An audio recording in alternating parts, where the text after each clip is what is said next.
పశ్చిమ బెంగాల్ అసెంబ్లీ ఎన్నికల్లో తిరిగి తృణమూల్ కాంగ్రెసే పగ్గాలు చేపడుతుందా లేక బీజేపీ తొలిసారిగా విజయకేతను ఎగురవేస్తుందా? ఈ ప్రశ్నకి సోమవారం సమాధానం దొరకబోతుంది. అయితే టీఎంసీ గనుక గెలిస్తే దానికి ఖచ్చితంగా ఒక్క కారణాన్ని చూపిస్తున్నారు. సి ఓటర్ సంస్థ చేసినటువంటి అంచనా ప్రకారం సౌత్ బెంగాల్ అంతా కూడా మమతకి సిటాడెల్లా అంటే బలమైన కోటలా మారింది. ఇక్కడి ఓటింగే ఆమెను గెలిపించే అవకాశం ఉందనేది ఆ సంస్థ అంచనా.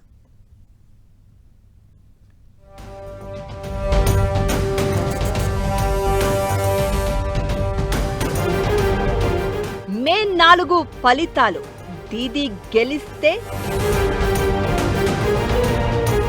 పశ్చిమ బెంగాల్లో టీఎంసీ కనుక గెలిస్తే ఆ ఒక్కటే కారణం. స్త్రీ శక్తే మమతకి పెట్టని కోట ఈసారి అండగా నిలుస్తుందా?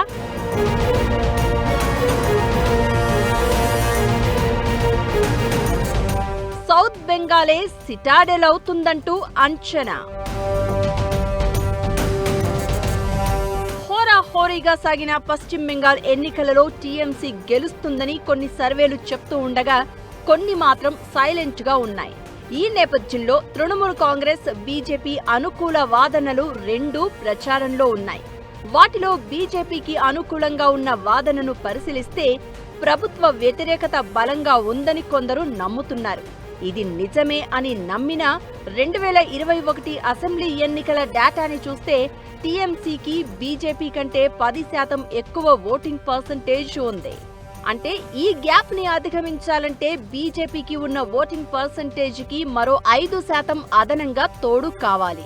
ఈ 5% స్వింగ్ బీజేపీకి నమోదైతే మరి ఎగ్జిట్ పోల్స్ ఎందుకు టీఎంసీకి అనుకూలంగా వచ్చాయి అన్నదే ఇక్కడ ప్రశ్న.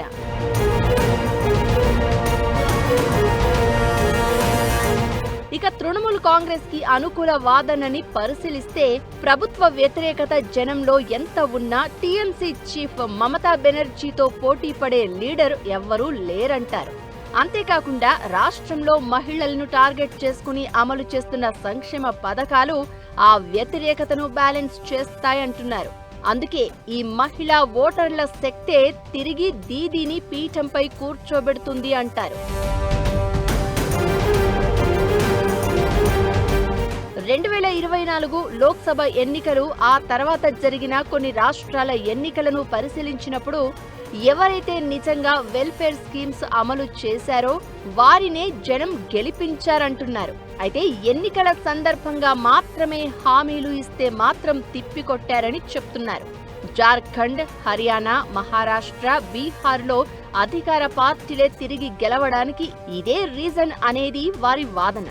అయితే ఢిల్లీలో మాత్రం అరవింద్ కేజ్రీవాల్ విమెన్ సెంట్రిక్ గా హామీలు మాత్రమే ప్రకటించారు, కానీ వాటిని అమలు చేయలేదని, అక్కడే ఆయన దెబ్బతిన్నారని చెప్తారు. ఈ ఈక్వేషన్ నే పశ్చిమ బెంగాల్ కి అన్వయిస్తే మమతా బెనర్జీనే విన్నర్ అవుతారంటారు.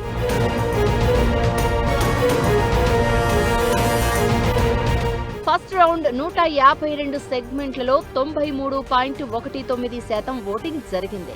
ఈ పోలింగ్ పర్సెంటేజీలో పురుషుల కంటే మహిళా ఓటర్లు 2% మాత్రమే ఎక్కువ.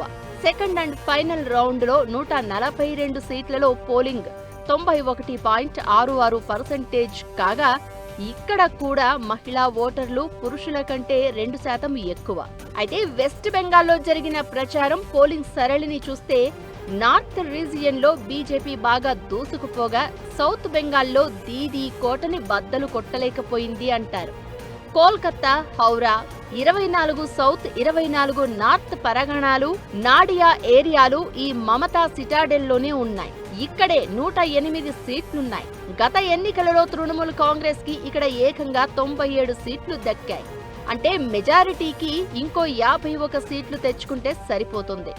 ఇక సి ఓటర్ అనే సంస్థ చేసిన సర్వేని కనుక చూస్తే నార్త్ బెంగాల్లో ఏ పార్టీకి కూడా బలమైన వేవ్ కనిపించలేదు. అయితే సౌత్ బెంగాల్లో మాత్రం తృణమూల్ కాంగ్రెస్ కి ఏకంగా 4% ఎక్కువ వేవ్ కనిపించిందట. సో ఆ డేటాని చూస్తే తృణమూల్ కాంగ్రెస్ గెలిచిందంటే అది సౌత్ బెంగాల్ తాలూకు బలంతోనే అని చెప్పుకోవచ్చు. ఈ లెక్కలన్నీ నిజమో కాదో సోమవారం సాయంత్రానికి తెలియనుంది.